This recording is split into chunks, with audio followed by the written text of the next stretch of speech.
not come to you with threats, with loud demands, or with obvious malice. They will come softly. They will come with patience. They will come with eyes that seem to look past your words and into the weight you carry. At first, it will feel rare, intoxicating even, because in a world that talks too much and listens too little, finding someone who hears you feels like a kind of salvation. You begin to share the surface truths at first, the harmless details. But they nod in the right places, their gaze never drifts, and something inside you loosens. You give them more, the things you don't tell anyone, the little wounds you keep hidden. They respond not with judgment, but with understanding, and in that moment, you think you've found safety. But what you don't see is that safety is exactly the illusion they need you to believe in. They're not only hearing your words, they're studying them, mapping them, learning which parts of you are soft enough to press, which doors in your mind can be opened without force.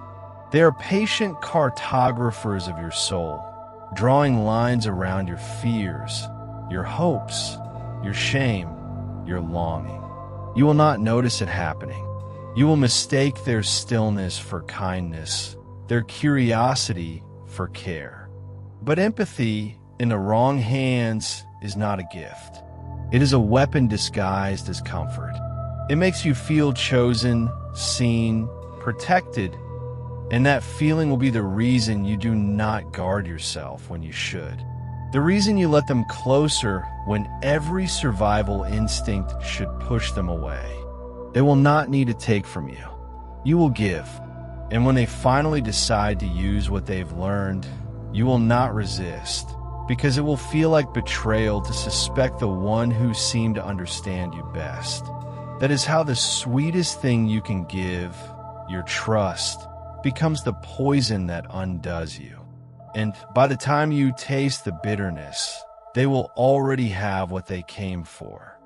The danger is that you will not see them as dangerous. Empathy disarms suspicion. It is the softest cloak a predator can wear, the one that convinces you there is no predator at all.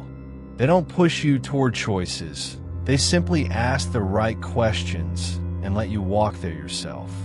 You think you are in control, but the path you're on was quietly laid by their careful understanding of you. Every time you spoke, every story you told, every hesitation you showed was a seed they planted in the garden of your trust. And like any skilled gardener, they know exactly when to water it, when to give it light, and when to let it grow wild enough that it hides the fences around you. You will confuse their patience with loyalty, their silence with wisdom, their listening with love. But in truth, they are gathering, not possessions, not favors, but leverage. They are building an invisible vault of knowledge about you. The memories that still sting, the ambitions that drive you, the weaknesses you deny. And when the moment comes, they will use it with surgical precision. Not a blunt strike, but a quiet cut. A well-placed word that turns others against you. A subtle reminder of your fears that makes you hesitate at the wrong time. You will not even realize it was them, because they will never need to raise their voice or stain their hands. They can wound you in ways that look like accidents, steer you into mistakes you believe you chose, and leave you questioning your own judgment. That is the brilliance of empathy as a weapon. It works from inside you, using your own truths as the blade. And by the time you understand how deeply it's lodged, you will be left with the cruelest realization that the very person who once felt like your refuge was, from the beginning, your undoing. What makes this weapon so deadly is not just its subtlety, but the way it blinds you to every warning sign. When someone uses force against you, you know to defend yourself. But when someone uses empathy, you feel safe lowering your guard. You mistake their curiosity for care, not realizing it is also a map, one that leads straight to the softest, most unprotected parts of you. And the more you trust them, the more you begin to see the world through their lens. You adopt their language, their values, their judgments. Without noticing, you start defending their actions, even when they hurt you, because the bond you feel makes betrayal seem impossible. But empathy, when weaponized, is not about mutual understanding. It's about control wrapped in compassion. They will never show you the sharp edge openly. They will keep you close enough to believe you are choosing to stay, yet far enough that you cannot reach them when you finally see the truth. And when the moment comes for them to strike, perhaps to remove you from a position, to turn allies against you, or to use your own secrets as a leash, they will do it with the confidence of someone who knows you better than you know yourself. You will be left staring at the ruins of a trust that once felt unbreakable, asking the question that will haunt you long after they've gone. Did they ever care, or was the caring itself just a trap? And in that silence, you will hear the bitter truth that the most dangerous enemy is not the one who stands against you, but the one who once stood beside you and learned how to hold your heart like a blade. By the time you realize you've been mapped, the cartographer is already gone, but the design they left behind still shapes how you move, what you fear, and where you hesitate. Weaponized empathy begins as listening, but its true power lies in observation. Every confession you ever made in a moment of trust became a landmark. Every weakness you revealed became a valley they could push you into. Every ambition you whispered became a road they could block or redirect. And the most terrifying part? They didn't have to force these truths out of you. You offer them freely, thinking you were speaking into safe hands. That is how the mapping works. You believe you're being understood, when in reality, you are being charted.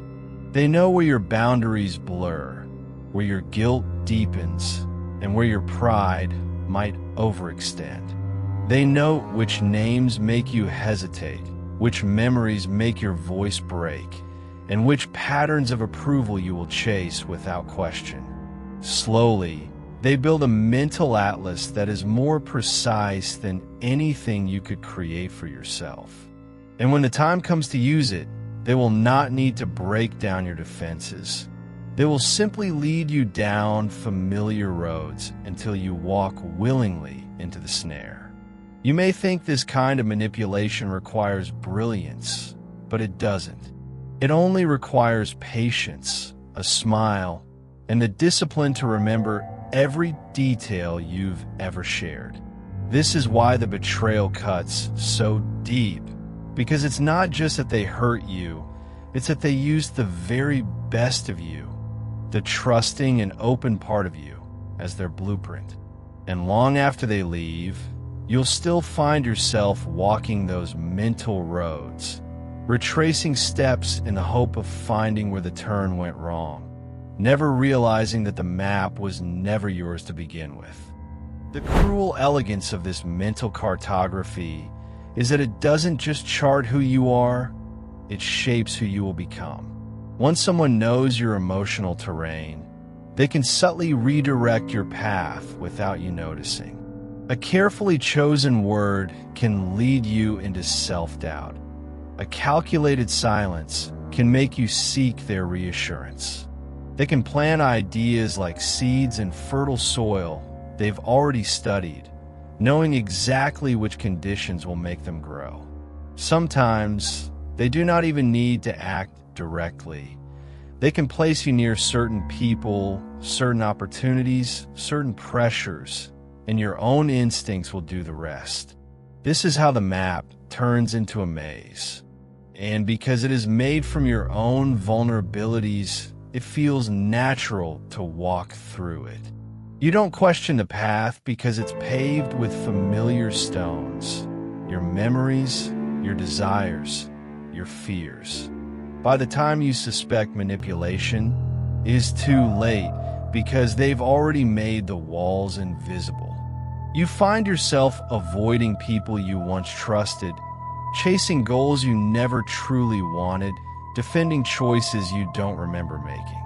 This is the quiet horror of being mapped. They no longer need to be in your life to control its direction. The map lives inside you, and it whispers without their voice. You might try to burn it, to start over, but every time you encounter a situation that touches one of those marked places, you feel the pull.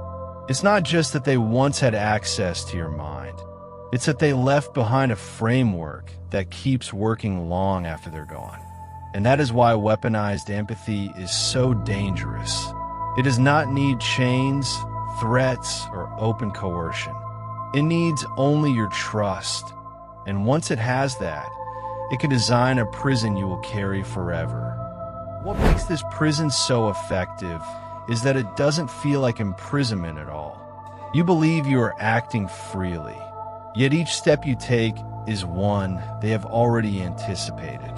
They have charted the fault lines in your reasoning, the blind spots in your perception, the little shortcuts your mind takes when you are tired, stressed, or afraid. They know which memories to evoke to make you hesitate, which values to appeal to so you'll surrender without realizing it. And because empathy is the root of their map, you never suspect danger. When they comfort you, it feels genuine. When they question you, it feels like care. Their insights into your soul are presented as kindness, and you accept them as such, unaware that each revelation you give them is another brick in a structure designed to limit you. In time, you begin to mistrust your own instincts, not because they have openly discredited them, but because they have gently guided you toward doubting them yourself. This is the genius of weaponized empathy. It does not fight you head-on. It redefines the battlefield until your only weapons are the ones they allow you to keep. You don't resist because you think you've already won. You don't escape because you never see the bars. And when you finally realize the truth, you're standing in a landscape so carefully engineered that every exit is a loop back into the heart of their design. By then, the damage is irreversible. The map is no longer something they hold in their hands. It is etched into the pathways of your thoughts, a permanent geography of influence hidden in plain sight. Compassion is the most dangerous bait because it doesn't just lure you in, it convinces you that staying hooked is the right thing to do. It appeals not to your greed or vanity, but to the part of you that wants to be good, the part that prides itself on understanding others. When someone presents their pain to you with trembling words and a heavy silence, your instincts tell you to lean closer, to listen, to hold their burden for them. And if they are skilled, they will craft this pain like an artist, revealing just enough to stir your sympathy, yet holding back enough to keep you curious. The more you listen, the more invested you become. You start to believe your presence is essential to their survival, that walking away would make you heartless. This is how compassion becomes a leash. Each time you offer comfort, they reinforce the idea that you are special, that you alone get them, that you are the only one who can help. Soon, you aren't simply choosing to stay. You feel morally obligated to. And this obligation is the chain they tighten at will. They can pull you into conflicts that aren't yours, drain your time and energy without ever asking directly, and make you question your worth if you dare to set boundaries. Because here is the cruel truth. The more empathetic you are, the more shame you feel for refusing someone who seems to need you. They know this. They count on it. And they will keep feeding you just enough distress, just enough crisis, just enough wounded vulnerability to keep you tethered. In the end, you are not helping them. You are sustaining the very dynamic that is bleeding you dry, mistaking your slow depletion for some kind of noble sacrifice. The danger lies in how compassion alters your perception of control. You start to believe you are the one making choices, when in reality, your decisions are being guided by an invisible architecture of guilt and responsibility. They do not need to demand anything outright. They only need to let you witness their fragility, their subtle suffering, their hints of despair. And every time you hesitate, they will remind you, sometimes in words, sometimes in silence, of all the moments you saved them before. This creates a mental ledger you didn't agree to keep, yet now you feel indebted. And so you step in again and again until your own life begins to bend around theirs. You sacrifice time you do not have, energy you cannot spare, opportunities you should have seized, because the thought of their disappointment feels heavier than the cost to yourself. But the hook of compassion works best when you do not recognize it as a hook at all. You call it loyalty, kindness, moral duty. And because the world praises selflessness, you hide your exhaustion behind a smile, believing that to say no would strip you of your identity as a good person. Yet deep down, a quiet resentment grows. You sense that something is wrong, that you are being used, but the fear of becoming the villain keeps you silent. This is the genius of weaponized empathy. It traps you not through force, but through your own self-image. You would rather bleed quietly than be seen as cruel. And in that quiet, they win. There comes a point when you realize the hook is not just in your heart. It is in your identity. Every act of compassion you've given them has been woven into a story where you are the constant savior, and they are the eternal dependent. The more you've given, the more the cost of leaving has grown, because walking away now wouldn't just mean rejecting them. It would mean rejecting the person you have been for so long. This is why the trap is so effective. The hook doesn't rely on chains. It relies on the invisible weight of who you believe you must be. Even when you see the manipulation, you hesitate, convincing yourself that maybe they are not aware of what they're doing. But here's the unsettling truth. Intent matters less than impact. Whether they plot it or act instinctively, the result is the same. Your life is no longer fully yours. And as long as they can keep you seeing them as fragile, as in need, you will keep sacrificing without noticing how your own edges are eroding. This is why compassion, when unchecked, can become a leash, a golden one, soft to the touch, so beautiful that you almost feel proud to wear it. The world may praise you for it, call you noble, selfless, admirable. But in the silence between their gratitude and your exhaustion, you will feel the cost. And one day, perhaps without warning, you will wake up to find that the hook has sunk too deep to pull out without tearing something vital from yourself. That is the final cruelty of weaponized empathy. It does not merely take your time, your energy, your freedom. It takes the part of you that once belonged only to you, and it makes you afraid to reclaim it. They say the truest power is to see another person completely, to read their fears, desires, and weaknesses as if their soul were printed on glass. Empathy, in its purest form, gives you this vision. But what they don't tell you is that this vision can be turned into a blade. When someone truly understands you, they hold a mirror to your face, showing you not only what you want to see, but what you desperately try to hide. And the more you feel seen, the more you drop your guard. You begin to believe they understand you because they care, that their insight is born from compassion. But empathy does not require love.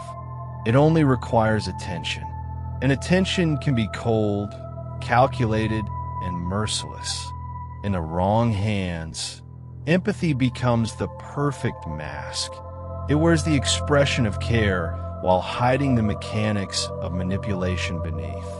Every smile, every nod, every well-timed pause is designed to pull you deeper into trust, to make you reveal more of yourself than you ever planned. And once you've given them the full map of who you are, they don't just know how to comfort you, they know how to control you. The mirror they hold is selective. It reflects back the parts of you that keep you compliant, ashamed, or grateful. It hides the parts that might give you strength. And because the mask never slips, you never see the hands behind it. You tell yourself they're a friend, a mentor, a partner, an ally. But in truth, you're dealing with someone who has studied you like a strategist studies a battlefield.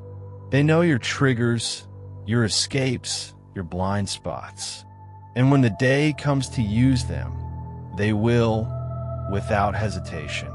The mirror will turn dark, the mask will fall away, and you will realize that every moment of care was an investment. Every gesture of understanding was a calculated step toward this single outcome, your surrender. Once you realize the mask was never real, a strange kind of vertigo sets in. You begin to replay every conversation, every shared secret, every moment you thought was genuine, and now it feels like a script, written not for truth, but for leverage. They were never just listening, they were cataloging. Every admission you made became an entry in a private ledger of control. When you shared your doubts, they filed them under insecurities to press on later.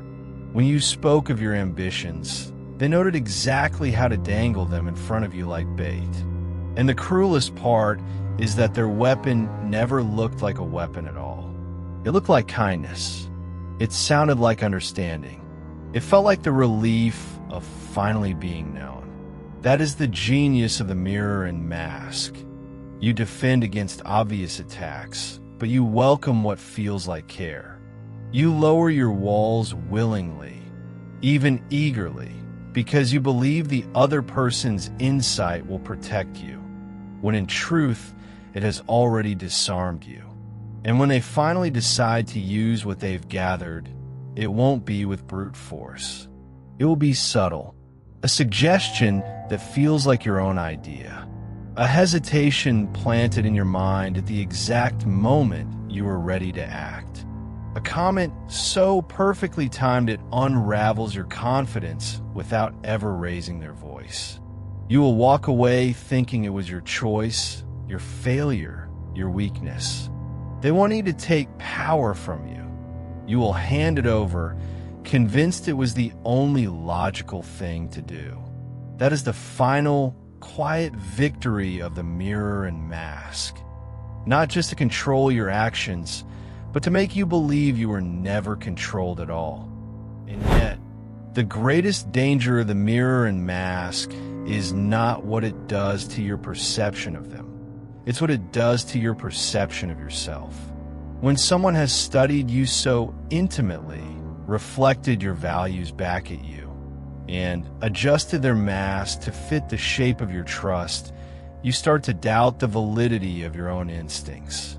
You begin second-guessing your feelings, wondering if you ever truly knew the difference between sincerity and performance. That doubt is the parasite they plant inside you. It feeds quietly, altering your decisions long after they've spoken their last word. You'll find yourself holding back parts of your truth, not because they demanded it, but because you no longer trust your ability to share it safely. You'll censor your ambitions, suspecting that revealing them will somehow invite sabotage. And worst of all, you may start to wear a mask of your own, not to protect yourself from them, but to protect yourself from everyone. You tell yourself you're being cautious, strategic, mature, but the reality is colder. They've convinced you that your authentic self is dangerous to expose. That is how the mirror and mask reshapes you, not by destroying you outright, but by teaching you to destroy your own openness. In time, you may forget where the mask ends and you begin. You will smile when required, agree when it's easier, and hide when it's safer. And by then, the person they first studied will no longer exist. They will have replaced you, not with their own identity, but with a hollowed version of yours, a reflection so distorted that even you can't remember the face beneath. Guilt is one of the most expensive currencies in human relationships, and yet it costs nothing for the manipulator to spend. They don't need to raise their voice or openly accuse you.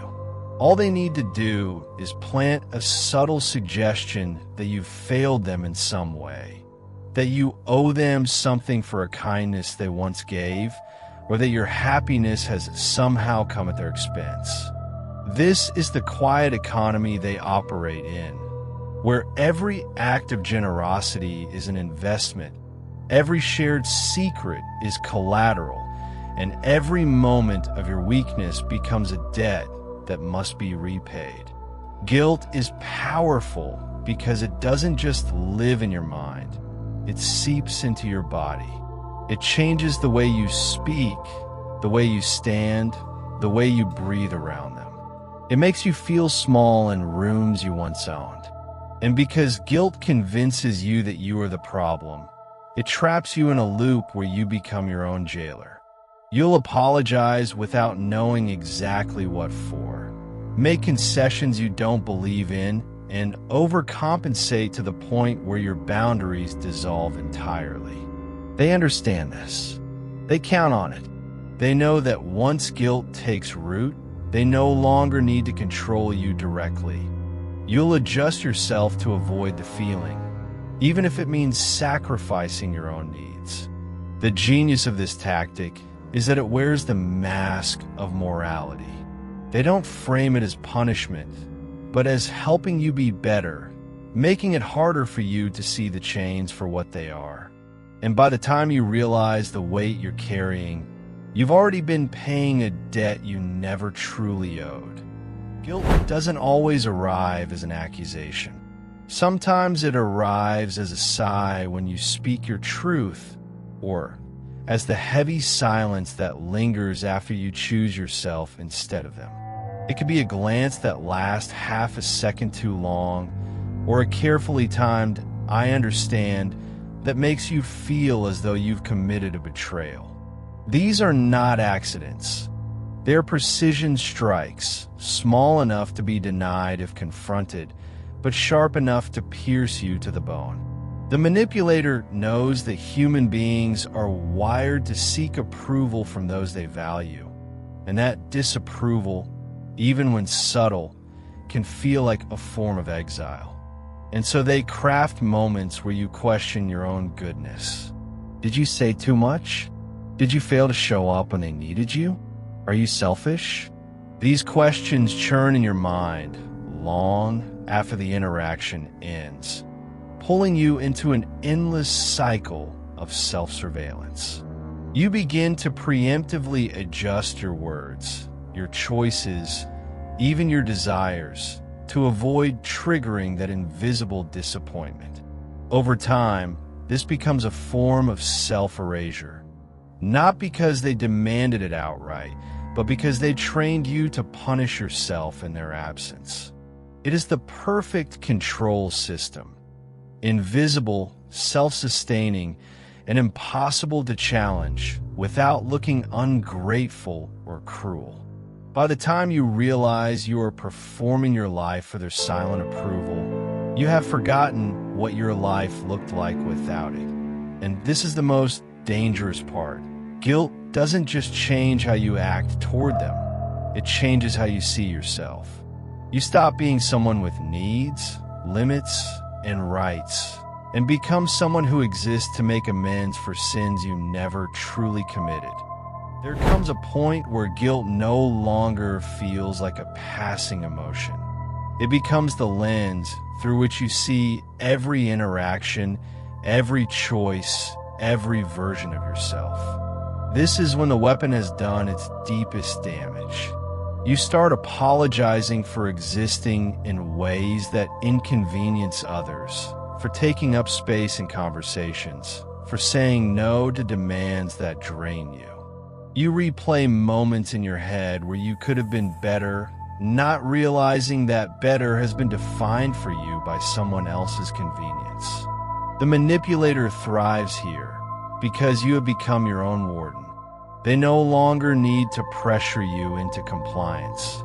You do it willingly, almost gratefully, believing you are repairing something broken. But what's broken is not your kindness, not your loyalty, not your empathy. What's broken is the balance between your compassion for others and your compassion for yourself. And that fracture will keep widening until you begin to question the currency itself. Why is your worth tied to endless penance? Why do they deserve a debt that never ends? The truth is brutal. Guilt is a currency only if you agree to keep spending it. The moment you stop, the power shifts. But stopping is not easy. It requires you to bear the accusations, the silence, the subtle withdrawal of affection without crumbling. It demands that you walk away from the role they have written for you, even if your absence makes them paint you as the villain. And maybe you will be the villain in their story, but you will no longer be the prisoner in yours. In that moment, guilt loses its value, and the one who once held it as a weapon is left holding nothing but the echo of their own manipulation. There is a moment in every slow erosion of self when you realize the walls are gone. Not just lowered, not just cracked, gone. What used to be a clear separation between where you ended and another person began has dissolved into a blurred haze of obligation, guilt, and misplaced loyalty. You find yourself answering messages at hours you swore you'd never work, saying yes to favors that leave you exhausted, tolerating jokes that cut deep because they didn't mean it like that. Your time, your energy, your inner world, all of it is treated as public property. And you let it happen, not because you are weak, but because empathy convinced you that giving more, bending more, being more understanding was the noble path. The manipulator knows this, and they operate like water seeping into a house, slow, quiet, and constant, until every corner is damp, every foundation compromised. They don't need to ask for more access. They've conditioned you to believe they already have the right. And somewhere in this collapse, you begin to lose track of your own desires. You cannot tell if the decisions you make are yours or if they are simply echoes of someone else's needs. Even your rest feels stolen, as though you must justify it to an unseen audience that tallies your worth by how much you produce for them. The scariest part is that it feels normal now, almost comfortable, like living in a house where the walls have been taken down. You can see everything, but there's nowhere to hide. And in this exposure, you learn the quietest, most dangerous truth. Once the boundaries are gone, the self is next. By the time you notice how far things have slipped, the damage is almost impossible to reverse. People no longer ask for your consent. They assume it. Every interaction carries an unspoken expectation that you will comply. And when you don't, the air grows heavy with tension, as if you've broken some silent law. You feel guilty for reclaiming what was always yours: your time, your space, your peace. This guilt is not accidental. It has been cultivated. It began with small concessions, the harmless, "sure, I can do that," moments that seemed trivial at the time. Over weeks, months, or even years, they accumulated into a constant drain. And the one who benefits? They've learned to keep you in this state by praising your generosity when it serves them and questioning your commitment when it doesn't. Soon, you start monitoring yourself, making sure you're always agreeable, always available. This self-surveillance is the final stage of the trap.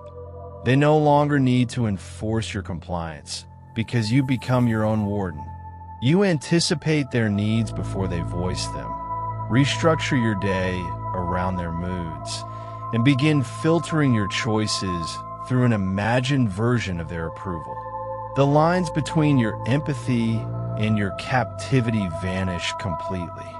And when you do try to push back, the reaction is swift and surgical, a reminder of all they've done for you, a twisting of the knife that leaves you doubting whether your own boundaries are fair.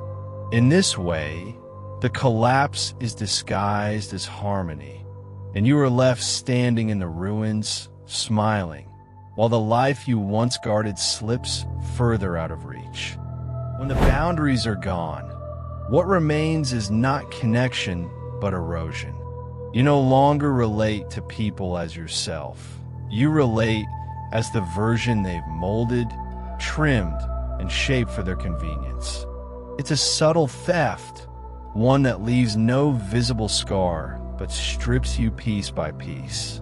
You find yourself saying things you don't mean just to avoid conflict, laughing at jokes that make you uncomfortable, agreeing to decisions that cost you deeply because disagreement feels dangerous. And then there's the internal voice, not your own, but a patched-together echo of everyone you've tried to please. It interrupts you before you act, warning you that you might upset someone, reminding you of how fragile their approval is. This isn't empathy anymore. It's submission dressed in the clothes of understanding. True empathy allows you to see another's world while remaining firmly rooted in your own. But weaponized empathy demands that you abandon your own ground entirely. It thrives on your silence, on your willingness to keep giving until there's nothing left to give. The cruel irony is that those who exploit it will often claim they value you most for your kindness, even as they grind it into the dust. They will speak of mutual respect, while taking far more than they ever return, and they will convince you that your exhaustion is a personal failing, not the inevitable result of their constant demands. Escaping this state requires something you may have long forgotten: the courage to disappoint. Because only when you accept that not everyone is entitled to your energy can you begin to rebuild the walls that should have never been torn down. Reclaiming empathy begins with the brutal admission that it is not a universal virtue. It is a tool, and like any tool, it can be wielded for creation or destruction. For too long, you have treated it as a moral obligation, a constant outflow of understanding toward anyone who asked for it, or worse, anyone who simply took it. But the truth is harsher. Not everyone deserves to be understood by you. Not everyone is entitled to your emotional bandwidth. This realization feels cold at first, even cruel, because it stands in direct opposition to the identity you've built, the one where being the understanding one gave you a sense of worth. Yet, if you look back, that worth was often bought at the cost of your own stability, your own voice. Reclaiming this weapon means changing the way you aim it. You no longer scatter it blindly into every wounded hand that reaches toward you. You choose where it goes, and more importantly, where it doesn't. You start by asking questions no one ever taught you to ask. Does this person take accountability for their actions, or do they hide behind their pain as a shield? Do they see me as a human being with my own needs, or only as a mirror for theirs? And if the answer reveals imbalance, you let go, not with hatred, but with the quiet discipline of someone who knows their energy is finite. You will feel the pull to go back, to resume your old role, to prove that you are still good by giving endlessly. But now you understand that endless giving isn't goodness, it's decay. The moment you realize that your empathy is most powerful when it is selective is the moment it stops being a chain around your neck and becomes a blade in your hand. When you reclaim empathy, you begin to see the patterns that once controlled you, almost like scars written across your memory. You remember the times you were pulled into storms that were never yours to weather, convinced that if you just gave more, listened harder, or understood deeper, you could calm the chaos. But empathy is not about absorbing someone else's storms. It's about reading the weather, deciding when to seek shelter and when to walk away. This is the shift from being reactive to being intentional. You start seeing that the most dangerous people are not always those who openly harm, but those who wrap their harm in a language of need, vulnerability, and trust. They make you believe that pulling away would be abandonment, that your refusal to engage is cruelty. But here is the truth they fear you discovering. Sometimes walking away is the most honest act of care you can give. Care for yourself. You stop mistaking your exhaustion for kindness. You stop letting guilt masquerade as responsibility. And slowly, something unexpected happens. Your empathy grows sharper, cleaner. It no longer drowns you. It becomes precise, aimed only at those who stand on the same ground of mutual respect. You stop being the open vessel for every emotional current and become a lighthouse, steady, grounded, and only shining your light where it can actually guide someone to shore. This is when you understand the paradox. Empathy does not weaken when guarded, it strengthens. Because now, when you give it, it is no longer stolen, manipulated, or weaponized against you. It is yours to wield fully and without fear.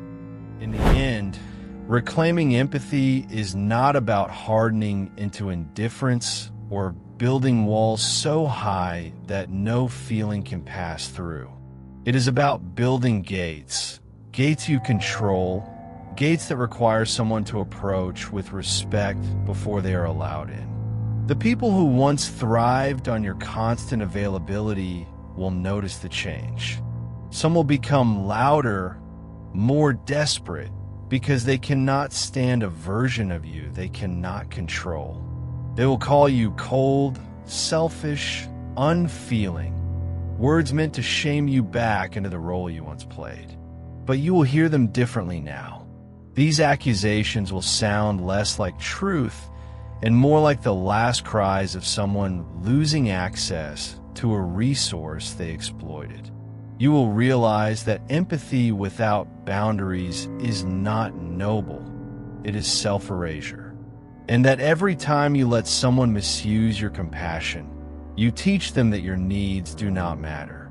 But every time you stand firm, you teach them and yourself that empathy is not free for those who would twist it. This is not about revenge or proving a point. It is about restoring balance. It is about making sure that the kindness you give is met with equal care, not manipulation. And as you walk through life with this sharpened awareness, you will notice something powerful. You no longer feel drained after helping someone. You feel steady because you're no longer bleeding out pieces of yourself to fill the voids in others. You have taken back what was always yours. And in this reclaimed state, empathy is no longer a weapon used against you. It becomes your armor, your compass, and your quiet strength. And perhaps the greatest power of all is this. You no longer need to prove your humanity to anyone because you finally live in it fully and on your own terms.